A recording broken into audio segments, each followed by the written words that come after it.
Jansangram news, बातमीची सत्यता हीच आमची ओळख. गुलाल उधळण्याआधीच खेळ खल्लास, शंकरपटात संगमताचा स्फोट, विजयानं घेतलाय पलटा.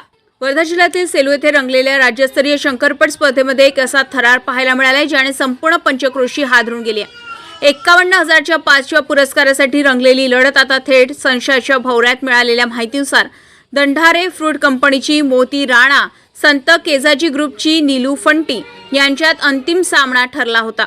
पण सामना सुरू होण्याआधीच खेळामागे गेम सुरू झालाय. लॉर्ड्स घोषित होण्यापूर्वीच निकालाची माहिती बाहेर पडल्याची चर्चा आणि त्यानंतर सुरू झाली फोणाफोणी, संगमत आणि डावपेचांची मालिका. सूत्रांच्या माहितीनुसार काहींनी आधीच विजयाची सेटिंग केल्याचा आरोप, तर ब्रिटानिया 50-50 वर डील झाल्याच्या चर्चांनी जोर धरला आणि मग नियतीनं टाकला मोठा पलटा. ठरल्याप्रमाणे मोती राणा जोडी मैदानात उतरलीच नाही, तर विजयाचा जल्लोष करण्याच्या घाईत नीलू फंटी जोडी एकटीच मैदानात धावली. पण धाव काय, अवघ्या 20 फुटावरच रेस आउट आणि इथंच सगळा खेळ उलटला. अतिउत्साह, घाई आणि कथित संगमताचा डाव फसला आणि परिस्थिती झाली तेलही गेलं आणि तूपही गेलं.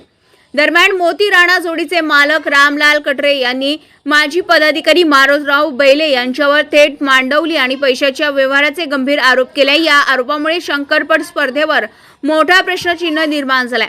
लॉर्ड्समध्ये कथित हेराफेरी आणि स्पर्धेची शान मोती मोल केल्याचा आरोप हा फक्त खेळ होता की आधीच ठरलेला सौदा? आणखी कोण कोण यात सहभागी आहे? नियम शिकवणाऱ्यांनीच नियम धाब्यावर बसवल्याची टीका नागरिक करीत आहे. जनसंग्राम न्यूज, सेलू.